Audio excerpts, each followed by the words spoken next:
Assalamu alaikum students, hopefully you all are fine. It's lecture number 4 of calculus. Students last lecture तक हम लोगों ने limits discuss कर ली. Limits का topic complete हो गया है. लिमिट्स का एंड बिहेवियर भी देख लिया.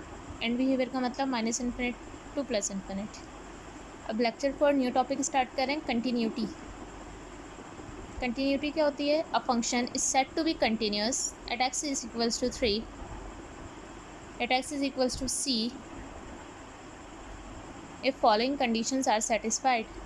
कोई भी फंक्शन किसी भी पॉइंट सी की जगह कोई भी नंबर हो सकता है, कोई भी वेरिएबल हो सकता है, किसी भी पॉइंट पर कंटिन्यूस कहलाएगा अगर वो ये फॉलोइंग कंडीशंस सेटिस्फाई कर रहा हो. क्या कंडीशन है? कंडीशन नंबर 1 है एफ ऑफ सी डिफाइन होना चाहिए. एफ ऑफ सी का मतलब ये है कि जिस पॉइंट पे हमें कंटिन्यूटी चेक करनी है उस पॉइंट के ऊपर फंक्शन डिफाइन होना चाहिए. Limit x approaches to C exist करनी चाहिए. पहली कंडीशन उस पॉइंट पे फंक्शन डिफाइन हो, दूसरी कंडीशन उस पॉइंट पे लिमिट एग्जिस्ट कर रही हो. एग्जिस्ट करने का मतलब क्या है? राइट साइड लिमिट और लेफ्ट साइड लिमिट इक्वल हो. और थर्ड कंडीशन है कि जो लिमिटिंग वैल्यू है वो और फंक्शनल वैल्यू दोनों बराबर हों.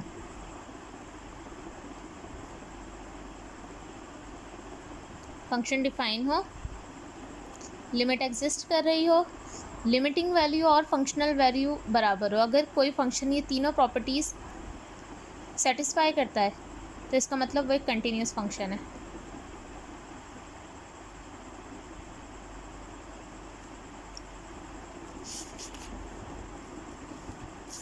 फॉर एग्जाम्पल एक एग्जाम्पल देख लेते हैं, इससे समझ आ जाएगा. Determine whether the following functions are continuous at x equals to 2. हमें ये बताना है कि ये फंक्शंस जो गिवन है ये एक्स इक्वल्स टू 2 के ऊपर कंटिन्यूस हैं या नहीं है. पहला फंक्शन गिवन है F of x. F of x की एक्सप्रेशन है x square minus 4 upon X minus 2. दूसरा है जी ऑफ एक्स. पहले एफ ऑफ एक्स को चेक करते हैं. X square minus 4 upon X minus 2.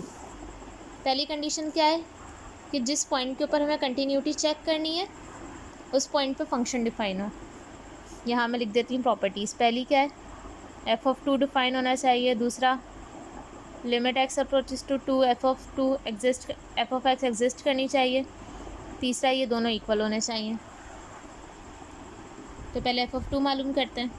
F of 2 के लिए डायरेक्ट जहाँ एक्स है वहाँ पे 2 पुट कर देंगे. एफ ऑफ 2 स्क्वायर एक्स की जगह 2 का स्क्वायर माइनस 4 अपॉन 2 माइनस 2. 2 का square 4 minus 4 0. 2 minus 2 0. 0 upon 0 undefined. इसका मतलब 2 के ऊपर ये फंक्शन डिफाइन ही नहीं है. तो पहली ही कंडीशन ख़त्म हो गई. Since f of x is undefined at x equals to 2 so F of x is not continuous. पहली कंडीशन चेक की, यही वेरीफाई नहीं हो रही, इसका मतलब आगे की दोनों कंडीशन चेक करने की ज़रूरत नहीं है. ये फंक्शन कंटिन्यूस नहीं है. जी ऑफ एक्स को चेक करते हैं. जी ऑफ एक्स ये है x square minus 4 upon X minus 2. ये एक्सप्रेशन हम तब यूज़ करेंगे जब एक्स 2 के इक्वल नहीं है, और जी ऑफ एक्स 3 के इक्वल होगा जब एक्स 2 के इक्वल है. स्टेप 1 पहले निकालेंगे जी ऑफ 2.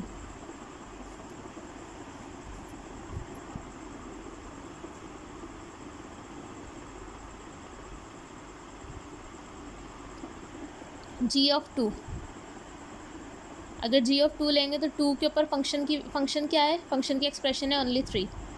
तो जी ऑफ 2 हमारे पास आ जाएगा 3. स्टेप 2 क्या है कि लिमिट एग्जिस्ट करनी चाहिए. Limit x approaches to 2 f of x. अब एक्स अप्रोचेस टू 2 का मतलब है 2 के इक्वल नहीं है, 2 के करीब करीब है, तो हम ये वाली एक्सप्रेशन लेंगे. Limit x approaches to 2 x square minus 4 upon X minus 2. ऊपर फैक्टर्स बन रहे हैं. A square minus B square formula, तो किसके इक्वल होता है? A square minus B square is equals to A plus B into A minus B. तो इसकी जगह आ जाएगा X plus 2 into X minus 2. ये डिवाइड वाला एक्स माइनस 2. एक्स माइनस 2 से एक्स माइनस 2 कैंसिल, सिर्फ बचा एक्स प्लस 2. लिमिट अप्लाई कर दें. एक्स की जगह 2 प्लस 2 इज़ 4. अब देखें फंक्शनल वैल्यू की आई थी 3, लिमिटिंग वैल्यू आई है 4. इसका मतलब जो फंक्शनल वैल्यू है नॉट इक्वल है लिमिटिंग वैल्यू के. So G of x is not continuous at x equals to 2. इसका मतलब हमारे पास जी ऑफ एक्स भी कंटिन्यूस नहीं है.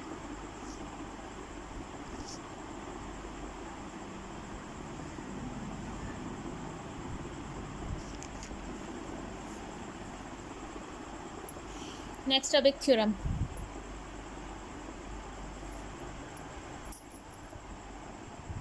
Theorem 1, if functions f and g are continuous at c। अगर हमारे पास दो फंक्शंस हैं f और g और दोनों c के ऊपर कंटिन्यूस हैं, इफ़ करके जो भी स्टेटमेंट लिखा हुआ हो वो गिवन है, देन तो थ्योरम क्या कहता है, थ्योरम ये कहता है कि इन दोनों फंक्शंस का सम भी कंटिन्यूस होगा। अगर f और g कंटिन्यूस फंक्शंस हैं तो इन दोनों का सम भी कंटिन्यूस होगा। f minus G is continuous at c, इनका डिफरेंस भी कंटिन्यूस होगा। F G is continuous at C, इनका प्रोडक्ट भी कंटिन्यूस होगा।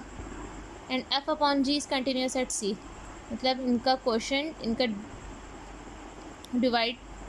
डिवाइज़र भी सी पे कंटिन्यूस होगा, सिर्फ कब, जब डिनोमिनेटर ज़ीरो ना हो। ये पहला theorem.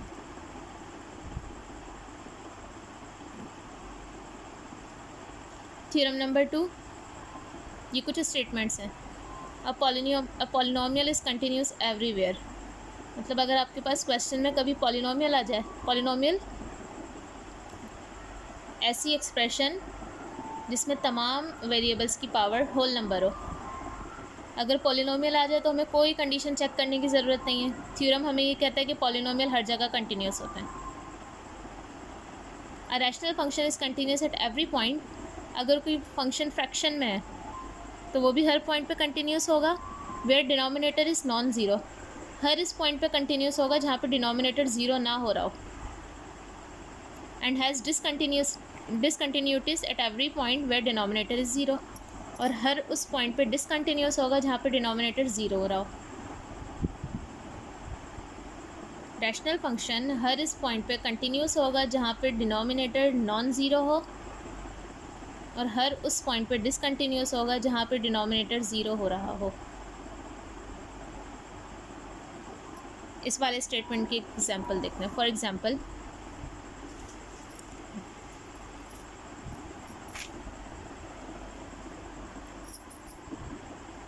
For what value of x there is discontinuity in the given function. ये फंक्शन गिवन है, हमें ये बताना है कि ये फंक्शन किस किस पॉइंट पे डिसकंटिन्यूस है। अब थ्योरम क्या कहता है कि अगर कोई भी रैशनल फंक्शन हो वो सिर्फ इस पॉइंट पे डिसकंटिन्यूस होगा जहाँ पे डिनोमिनेटर ज़ीरो हो रहा हो।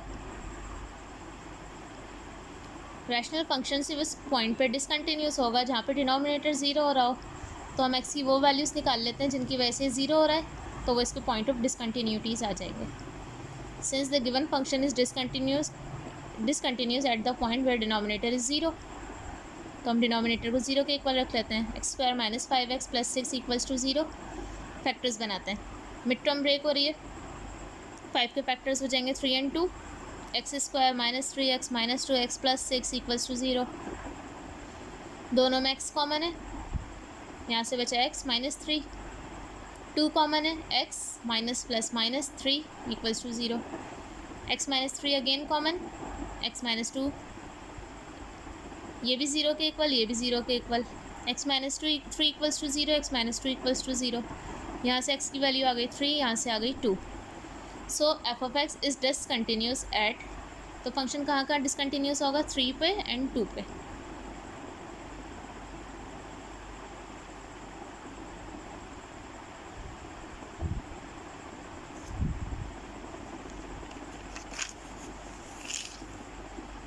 बुक के कुछ क्वेश्चंस देख लेते हैं। Exercise number 1.5, find the value of x if any at which F is not continuous. X की वो वैल्यूज़ निकालें जिस पे फंक्शन हमारा कंटिन्यूस नहीं है। तो पहला फंक्शन क्वेश्चन नंबर 11 है, एफ ऑफ एक्स गिवन है, ये 5x4 माइनस 3x प्लस 7। अब ये एक पॉलिनोमियल है, तो थ्योरम 2 हमें क्या कहता है कि पॉलिनोमियल तो हर जगह कंटिन्यूस होता है, तो इसका मतलब इसका कोई भी पॉइंट ऑफ डिसकंटिन्यूटी नहीं होगा। F of x is polynomial and by theorem 2 polynomials are continuous everywhere. Question number 13 देखते हैं। रैशनल फंक्शन गिवन है, रैशनल फंक्शन सिर्फ कहाँ डिसकंटिन्यूस होता है, जहाँ पे डिनोमिनेटर ज़ीरो हो रहा हो। डिनोमिनेटर को ज़ीरो रख कर देख लेते हैं। X square plus 4 equals to zero, plus 4 इधर आकर क्या हो जाएगा, माइनस। अब माइनस हो गया। जब हम एक्स के ऊपर से स्क्वायर हटाएंगे, स्क्वायर हटाने के लिए रूट लेना पड़ेगा। X square equals to under root -4। X की वैल्यू आ जाएगी 2 आयोटा। अच्छा, फंक्शंस की रेंज क्या होती है? नॉर्मली रियल नंबर होती है। अब आयोटा आ गया, ये रियल नंबर तो नहीं है, ये कॉम्प्लेक्स नंबर है। इसका मतलब ये रियल नंबर से बिलोंग ही नहीं कर रहा। रियल नंबर में कोई भी ऐसी वैल्यू नहीं है जिसको हम यहाँ पुट करें जिसकी वजह से ज़ीरो हो जाए। इसका मतलब ये फंक्शन भी हर जगह कंटिन्यूस है। So F of x is continuous everywhere.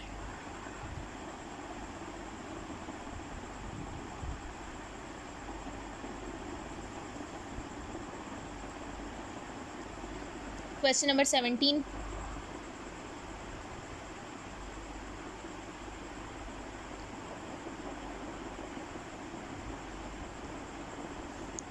Point of discontinuity निकालना है। फॉर पॉइंट ऑफ डिसकंटिन्यूटी क्या कि इसका डिनोमिनेटर भी ज़ीरो होना चाहिए, इसका भी। पहले इसको देख लेते हैं। एक्स स्क्वायर -1 ज़ीरो, -1 इधर आके हो गया प्लस। एक्स की वैल्यूज़ चाहिए, दोनों जगह रूट ले लेंगे। स्क्वायर से रूट कैंसिल, एक्स बचा, 1 का रूट +-1।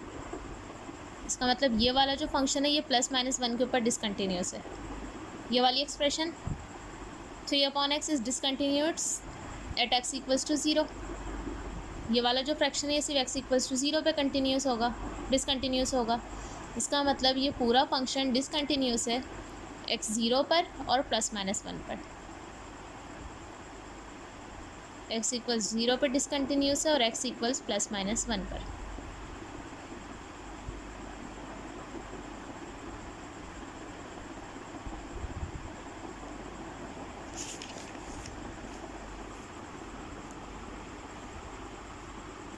क्वेश्चन नंबर 19, इसमें भी पॉइंट ऑफ डिसकंटिन्यूटीज़ ही निकालना है। डिसकंटिन्यूटीज़ के लिए डिनोमिनेटर ज़ीरो होना चाहिए। सिंस डिनोमिनेटर, अब देखें ये जो डिनोमिनेटर है इसमें आप कुछ भी वैल्यू पुट कर दें कभी भी ज़ीरो नहीं होगा। ये पॉसिबली किस पे ज़ीरो हो सकता था? -3 पे। लेकिन अगर हम मॉड ऑफ एक्स में -3 रखें तो मॉड की वजह से वो प्लस हो जाएगा, ज़ीरो नहीं आएगा। तो इसका मतलब ये जो डिनोमिनेटर है इसमें हम एक्स की कोई भी वैल्यू रख देंगे हमेशा ग्रेटर दैन ज़ीरो ही आएगा। Is greater than zero for all value of x. So F of x is continuous everywhere. इसका मतलब इसके भी पॉइंट ऑफ डिसकंटिन्यूटीज़ नहीं है। Question number 21, piecewise function. F of x given है, ये फंक्शन की एक्सप्रेशन है for x is less than equals to 4 और ये एक्सप्रेशन है for x is greater than 4। अब देखें जब कभी भी कोई पीस वाइज फंक्शन आएगा तो उसकी कंटिन्यूटी कैसे चेक करेंगे? उसकी कंटिन्यूटी के लिए हमें वो सारी कंडीशंस फॉलो करनी पड़ेंगी। कंडीशन क्या कहती है? अब यहाँ 4 गिवन है तो हमें क्या क्या चीज़ प्रूव करनी है? नंबर 1 एफ ऑफ 4 निकालना है। नंबर 2 लिमिट निकालनी है 4 के ऊपर। और नंबर 3 ये दोनों चीज़ें बराबर होनी चाहिए।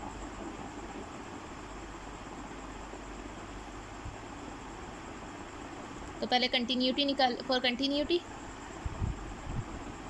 एफ ऑफ स्टेप 1 पहले निकालेंगे एफ ऑफ 4। एफ ऑफ 4 के लिए एक्सप्रेशन यही वाली लेंगे क्योंकि यहाँ इक्वल का साइन आ रहा है तो 2x + 3। डायरेक्ट x की जगह 4 पुट कर दें। 2 × 4 + 3, 2 4s are 8, 8 + 3 is 11। अब लिमिट निकाल लेते हैं। लिमिट के लिए क्या करना पड़ेगा? लेफ़्ट साइड लिमिट और राइट साइड लिमिट दोनों निकालनी है। तो पहले x की लेफ़्ट साइड अगर लिमिट निकालेंगे कौन सी एक्सप्रेशन लेंगे? यही वाली लेंगे क्योंकि यहीं पर है less than 4। Limit x approaches to 4 from negative side, f of x expression ऊपर वाली ले लेंगे। Limit x approaches to 4 negative side, f of x 4 put कर दें। 2 × 4 + 3, 2 4s are 8, 8 + 3 is 11। अब निकालनी है x approaches to 4 from right side. Right side के लिए एक्सप्रेशन क्या है? x इज़ ग्रेटर देन 4 की एक्सप्रेशन ये है 7 + 16/x। ये एक्सप्रेशन ले ली। लिमिट अप्लाई कर दें 7 + 16 x की जगह आ जाएगा 4, कैंसिल 11। अब देखें दोनों साइड्स की लिमिट इक्वल है 11 के, और जो फंक्शन की वैल्यू आई थी वो भी 11 ही आई थी। इसका मतलब जो फंक्शनल वैल्यू है वो और लिमिटिंग वैल्यूज़ बराबर हैं। इसका मतलब f(x) कंटिन्यूस है 4 पर। जब कंटिन्यूस है तो पॉइंट ऑफ डिसकंटिन्यूटीज नहीं आएंगे। लास्ट एक और क्वेश्चन देख लेते हैं। क्वेश्चन है find a value of constant k if the function is continuous everywhere. एक कांस्टेंट k की वैल्यू मालूम करनी है यहाँ जो k है, और ये क्वेश्चन में ही गिवन है कि ये फंक्शन हर जगह कंटिन्यूस है। फंक्शन गिवन है लेस देन इक्वल्स टू 1 के लिए ये एक्सप्रेशन, ग्रेटर देन 1 के लिए ये एक्सप्रेशन। सेम वही स्टेप्स फॉलो करेंगे। पहले f(1) निकालेंगे। स्टेप 1 f(1) 1 के लिए एक्सप्रेशन लेंगे 7x - 2, x की जगह 1 पुट कर दें, x की जगह 1 1 2 का 2, 7 1 7 7 - 2 = 5। स्टेप नंबर 2 लिमिट निकालेंगे 1 पर।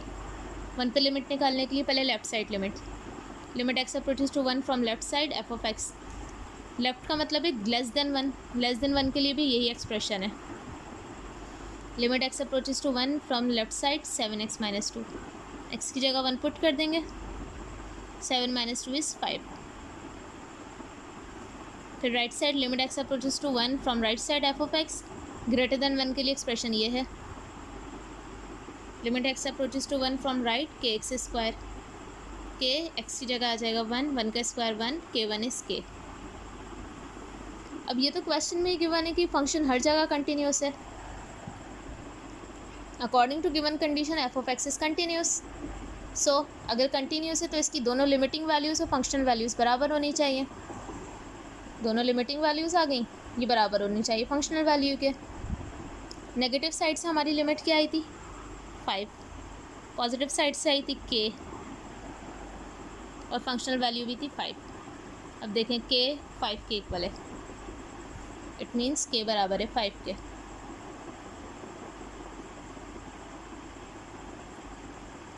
सेल्फ प्रैक्टिस आप लोगों ने खुद करनी है। क्वेश्चन नंबर 11 से 22 एंड 29 to 31, एक्सरसाइज नंबर 1.5।